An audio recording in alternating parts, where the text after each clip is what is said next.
the Super Nintendo was home to many of the most memorable RPGs that would go on to influence games right up to this day, and Secret of Mana is definitely up there when it comes to the best of action RPGs on the system. It's a sequel to Final Fantasy Adventure, although not being directly tied to it, and follows Randy, who finds himself coming into the possession of something known as the Mana Sword that's kept the monsters that once threatened the kingdom at bay for years. Unbeknownst to him, after lifting it up, that protection was severed, with them now popping up throughout the land and causing chaos, prompting Randy to take it upon himself to restore peace to the world of Mana. When it comes to gameplay, it all takes place from a top-down view, where you've got a huge space to explore, filled with various towns that are occupied by NPCs to help convey the story, but also dungeons, open plains and forests that are home to a range of different monsters, which you'll have to fight back against using an ever-increasing amount of weapons and abilities which are dealt out over the course of the adventure. Along the way, you'll come into contact with various like-minded heroes who end up joining the cause, and you're able to switch between them during each fight, with them all having their own strengths, with Randy being more proficient with melee attacks, a girl known as Prim focusing on healing and buffs, and finally Popoi, who's able to pull off elemental magic.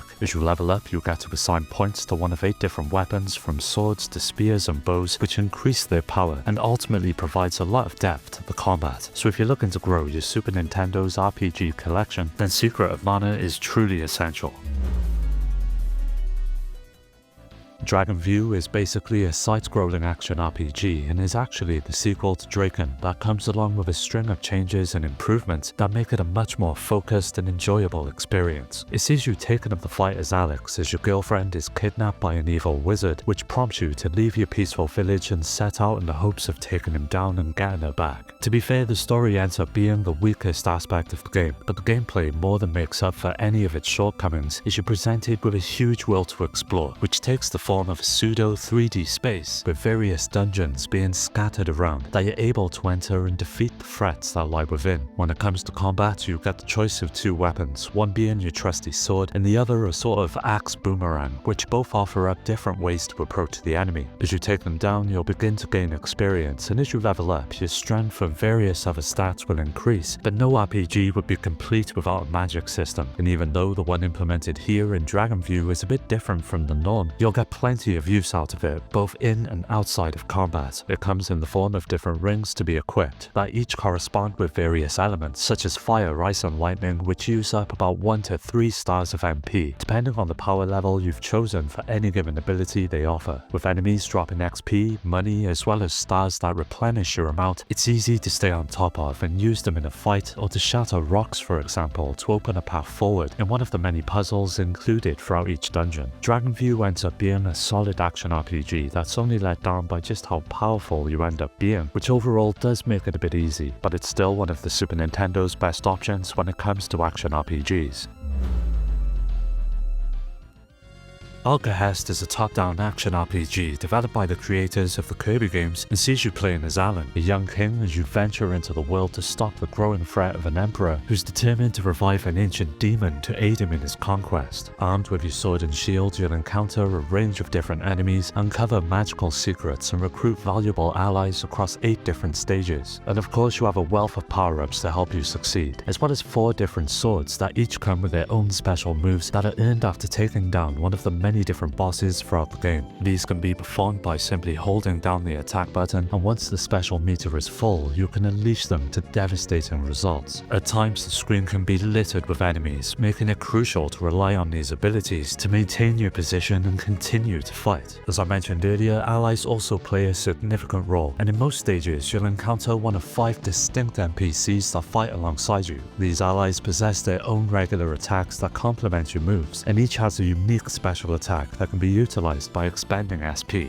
There is an experience point system in the game as well, but instead of the traditional style that sees you leveling up and improving your character, the experience points you get from defeating enemies add up to continues that let you pick up right where you left off should you fall in battle. Although you can't directly improve your health, you can collect one of numerous secret items scattered throughout each level, and since the bosses can take you out in 1 or 2 hits, it's a good idea to seek them out as you advance. Overall, even though it's not one of the more well-known action RPGs on the Super Nintendo, it is undoubtedly still worth giving a go.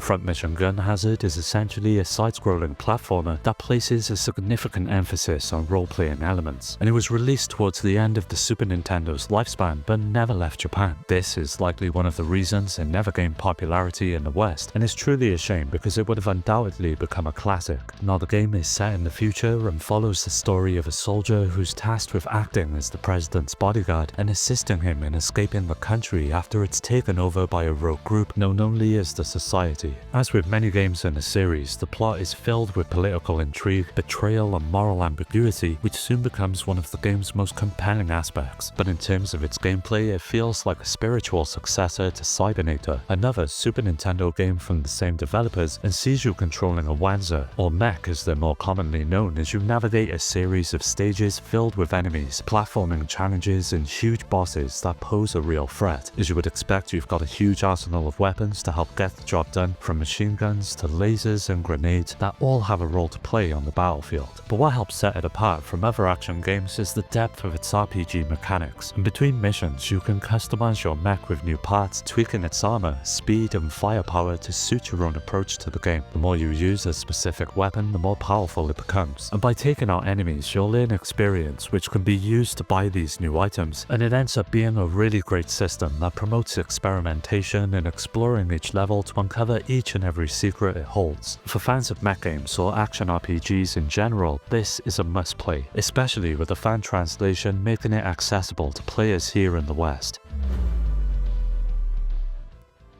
Evo: The Search of Eden has to be one of the most unique RPGs to this day, and the premise alone is what really helps it stand out from the pack. It all begins billions of years ago when at the start of the game you're created by the Mother Earth, or Gaia, in the hopes of creating the perfect creature who can join her in Eden. The main issue is that with it taking place so long ago, you're not exactly what anyone would call perfect, with you starting out as a fish who's got to slowly, over the course of countless years, evolve and change in order to get the attention of Gaia and ultimately succeed in your goal. The way this translates to the gameplay is that it's essentially an action RPG, where you've got to explore each of the stages, which play out like hunting grounds for you to consume different animals and receive Evo points that step in for XP. These points soon become vital to your progression within the game, as upon gaining enough of them, it's possible to use them up and evolve into an entirely different being. This is where the system really gets to flex its muscles, as it's not simply about pressing a button to evolve and see what happens, but you get an intricate amount of options that help you sway which way you'd like your creature to go. May that be a bigger body type to make fighting a bit easier, or choosing instead to increase your speed, which all result in different visual designs for your creature to take on. It ends up being really cool seeing how you evolve over the course of the game, and with each and every turn how your new form or abilities affect the gameplay. The only downside to this system is that at the beginning of each new chapter, you're essentially reset, with all of your changes being lost and having to rebuild them, and it would have been better to see them all carry over, but it's only a small issue in what has to be one of the most unique experiences you're gonna find on the Super Nintendo. Along with the likes of Final Fantasy and Dragon Quest, the E-series is one of the longest running franchises when it comes to RPGs, with its roots reaching all the way back to the late 80s, but one entry that doesn't get talked about often is Kingdom of Sand, which all centers on the region of Exandria, where a city known as Kefin once stood but mysteriously disappeared. Almost 500 years later, this same strange phenomenon is engulfing the towns throughout the region, with Adol eventually finding himself being drawn to the scene, where you once again take on another adventure and try to get to the bottom of the mystery. Compared to the previous games in the series, Adol is a lot more capable when it comes to the gameplay and dealing with the many different threats that you'll find throughout the journey. Of course, you've got your basic sword hits, but with the introduction of a jump, it took the combat to a variety of different planes. And as with most RPGs, magic also manages to play a role. And by seeking out alchemists within the world, it can be added to any one of your equipped weapons and shot off at the enemy quite easily, making the combat in the game one of the highlights. Progression is also a bit different from the norm, with it being broken up into separate categories, one for physical attacks and the other for magic, and depending on how you defeat each enemy determines which stat will grow. It encourages you to use both, but of course gives you the option to grow Adol in a way that fits your personal approach to each fight. And even though it may not be the best entry in the series, Ys 5 is still well worth playing through, especially for fans of the franchise who may not have got around to trying out the translation.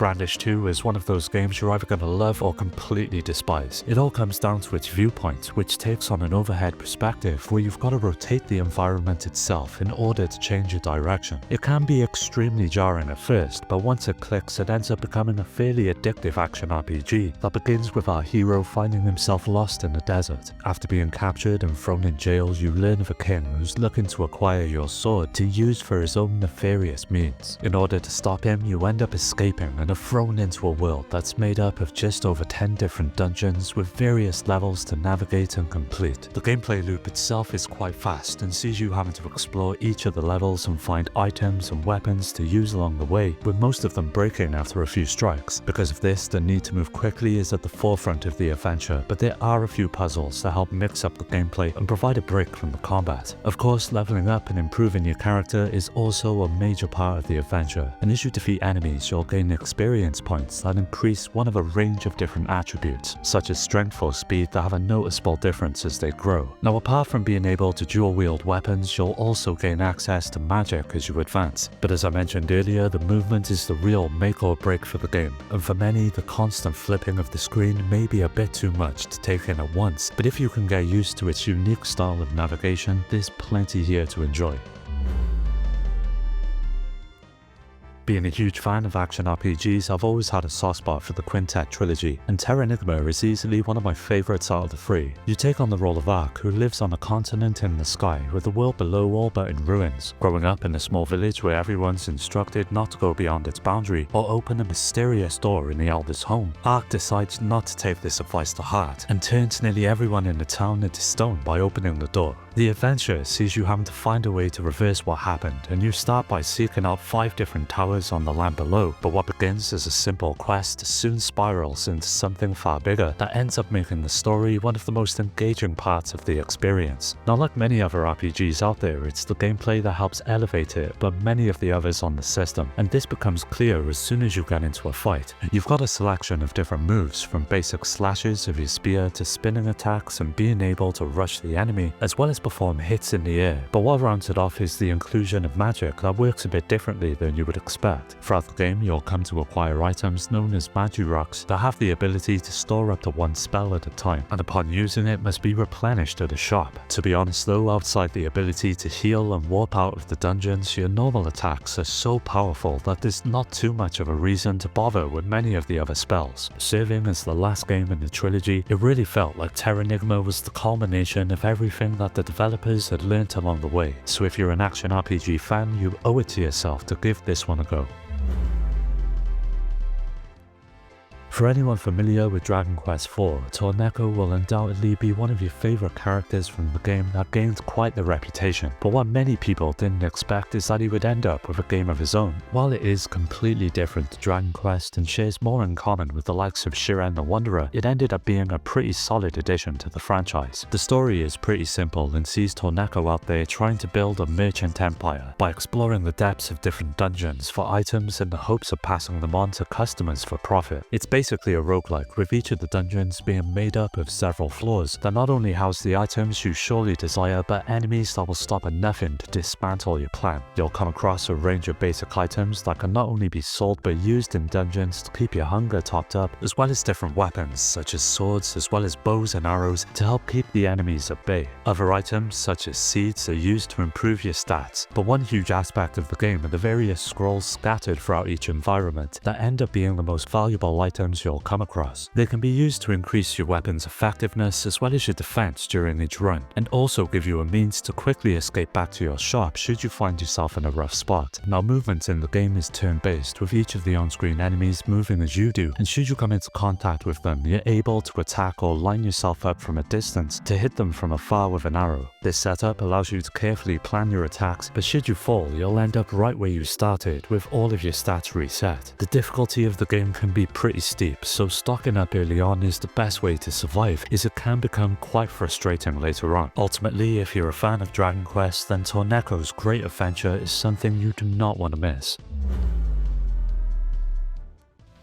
Illusion of Gaia is part of the Quintet trilogy of RPGs, which were amongst some of the best games you could find on the Super Nintendo. It sees you playing the part of Will, a young boy with mysterious powers brought on by a looming comet that's said to bring about the resurgence of Dark Gaia, an evil ancient force that has repeatedly put humanity back in its place. It's set up a lot like many of the other RPGs out there and sees you having to explore the kingdom that's made up of a range of different locations, from sky gardens to mystical forests and flooded caves that each possess their own type of threats to overcome. This is where the combat system comes into play, and right from the start you've got a couple of abilities to play around with, from your trusty flute to slash at enemies and send out projectiles, to a slide tackle that really helps close the distance between you and your target. One aspect of the gameplay though that adds a serious amount of depth is Will's ability to transform into different forms, and you've got two of them in total, with one being a knight known as Freedom, who excels at using swords, as well as a sort of shadow being that relies on pure energy attacks. Having the ability to switch between them allows you to adapt to any situation you find yourself up against, with them all having their own pros and cons to take into each fight. But what makes Illusion of Gaia a bit different from the other action RPGs that you'll find out there is when it comes to how you level up, and it's all handled by defeating all of the enemies on screen, which will then grant you a boost to one of 3 different stats, including your health, attack or defense, and it ends up being a really unique system which encourages you to explore as much as you can, as well as to get to grips with each and every ability under your belt. Going back to this gem all of these years later feels just as enjoyable as it was all of those years ago, and for me it's the perfect example of one of the best action RPGs you'll find on the Super Nintendo. Well, that does it for another video. Keep an eye out for part 2 as that will be coming up soon, so don't forget to subscribe and hit that bell to get notified about new videos. You can follow me on all of the socials which are linked below to stay up to date, and also join my growing community on Discord to meet many like-minded gamers to continue the conversation with. I'd like to give a special shout out to my Patreon supporters Rhino, Skilljim, Shuden, Richard, Amy, Daniel, Dio, Road Rage, Strider, Affinium Mind, Pierre, Carl, Awesome Jacket Dude, Maximus, Scott, Alfred, Terry, Ryan, Alex, GameCube Galaxy,